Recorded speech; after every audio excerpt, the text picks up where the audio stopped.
ശ്രീ അനിൽ വിളയിൽ ഈ ശബരിമല സ്വർണ്ണ കവർച്ച 2025 അവിടെ നടന്ന സംഭവങ്ങൾ മുൻപ് 2019 മറ്റും നടന്ന വലിയ കൊള്ള മറയ്ക്കാൻ വേണ്ടിയുള്ളതാണ് എന്ന് SIT തന്നെ കണ്ടെത്തിയതാണ്. ഹൈക്കോടതി പരാമർശം ഇതുമായി ബന്ധപ്പെട്ട് വന്നു കഴിഞ്ഞു. ഇതൊക്കെയായിട്ടും PS പ്രശാന്തിന്റെ അറസ്റ്റിലേക്കും മറ്റും കാര്യങ്ങൾ നീങ്ങുന്നില്ല. മാത്രമല്ല ഇപ്പോൾ രണ്ടാമതൊരു FIR ഇതുമായി ബന്ധപ്പെട്ട് ഇടേണ്ടതില്ല എന്ന നിലപാടിലാണ് അന്വേഷണ സംഘം. അപ്പോൾ ഇതിലെല്ലാം ആകെ അടിപിടി ദുരൂഹതയാണല്ലോ.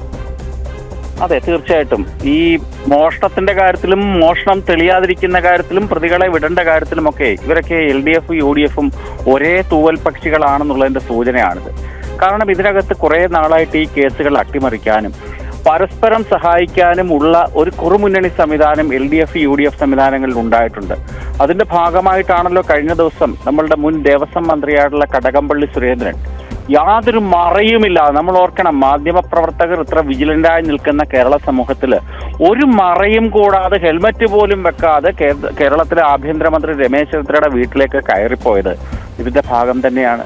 ഞങ്ങൾ രണ്ടല്ല, ഞങ്ങൾ ഒന്നാണ് എന്നാണ് കാണിക്കുന്നത്. ഇത്തരത്തിലുള്ള കേസുകൾ ഉണ്ടായാൽ ഞങ്ങൾ പരസ്പരം സഹായിക്കും, പരസ്പരം സംരക്ഷിക്കും എന്നുള്ളതിന്റെ സൂചനയാണ്. കാരണം UDFന്റേതായിട്ടുള്ള ധാരാളം നേതാക്കന്മാർക്കെതിരെയും ദേവസ്വത്തിന്റെ വിജിലൻസിലും അല്ലാത്ത വിജിലൻസിന്റെ കേസുകൾ നടക്കുന്നുണ്ട്. എല്ലാ കൂട്ടരും രക്ഷപ്പെടണം. നമുക്കറിയാമല്ലോ, കശുവണ്ടി വിവാദവുമായി ബന്ധപ്പെട്ട കേസുകളിൽ INTUC നേതാവിനെ എപ്രകാരമായിരുന്നോ പിണറായി വിജയൻ സർക്കാർ സംരക്ഷിച്ചത്, അതേപോലെ തന്നെ ഈ പത്മകുമാറിനെയും വാസുവിനെയും ഒക്കെ സംരക്ഷിക്കണം.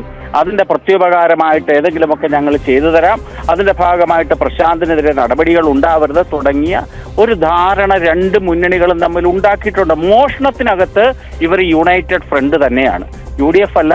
മോഷണത്തിന്റെ കാര്യത്തിൽ, അമ്പലം കൊള്ളയുടെ കാര്യത്തിൽ LDFിലെയും UDFിലെയും പാർട്ടികൾ ചേർന്നുകൊണ്ട് ഒരു യുണൈറ്റഡ് ഫ്രണ്ട് ഉണ്ടാക്കുകയാണെങ്കിൽ അത് കേരളത്തിൽ വളരെ നല്ലതായിരിക്കും.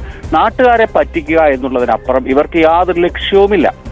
ശബരിമലയുടെ പേര് പറഞ്ഞുകൊണ്ട് ഈ ശബരിമലയിൽ ആരാണ് കയറ്റിയെന്നൊക്കെ പാട്ടുപാടി രാഹുൽ ഗാന്ധിയെ കൊണ്ടുപോലും പാട്ടുപാടിച്ച് അധികാരത്തിൽ കയറിയ VD സതീശൻ സർക്കാർ എല്ലാ ദിവസവും U-ടേൺ അടിച്ചുകൊണ്ടിരിക്കുകയാണ്. ഓരോ നിലപാടുകളുടെ രാജകുമാരന് U-ടേൺ അടിച്ച് തലയും കുത്തി വീഴുന്നൊരവസ്ഥയിലേക്ക് കാര്യങ്ങൾ പൊക്കോണ്ടിരിക്കുകയാണ് എന്ന് കേരള സമൂഹം തിരിച്ചറിഞ്ഞു കഴിഞ്ഞിരിക്കുകയാണ്. അതുകൊണ്ട് ഇതൊരു പുതുമയൊന്നുമല്ല, നമ്മളൊന്നും ഞെട്ടേണ്ട കാര്യമില്ല. ഞെട്ടലൊക്കെ തീർന്നു കഴിഞ്ഞിരിക്കുന്ന ഒരു സമൂഹമാണ് കേരളത്തിലെ ഹിന്ദുക്കളും ഭക്തജനങ്ങളും. അതുകൊണ്ട് എന്ത് വേണമെങ്കിലും സംഭവിക്കാം. അതുകൊണ്ട് ജനം പോലെയുള്ള ചാനലുകൾ ഇത്രയിലൊക്കെ പറയുന്നതിലുള്ള സന്തോഷം കൂടി അവസരത്തിൽ രേഖപ്പെടുത്തുക. വേറെ ആരാണ് മിണ്ടേണ്ടത്, വേറെ ആരാണ് പ്രതികരിക്കേണ്ടത്? ആരുമില്ല കേരളത്തിൽ.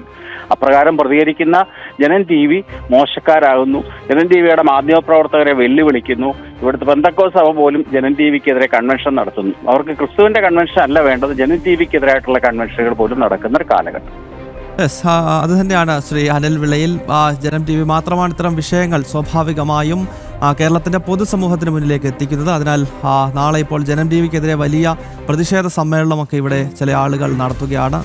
ആ രീതിയിലേക്ക് കാര്യങ്ങൾ പോകുകയാണ്. വളരെ നന്ദി ഈ ഘട്ടത്തിൽ പ്രതികരിച്ചതിന്. VHPയുടെ സംസ്ഥാന ജനറൽ സെക്രട്ടറി അനിൽ വിളയിലാണ് പ്രതികരിച്ചത്. ഇപ്പോൾ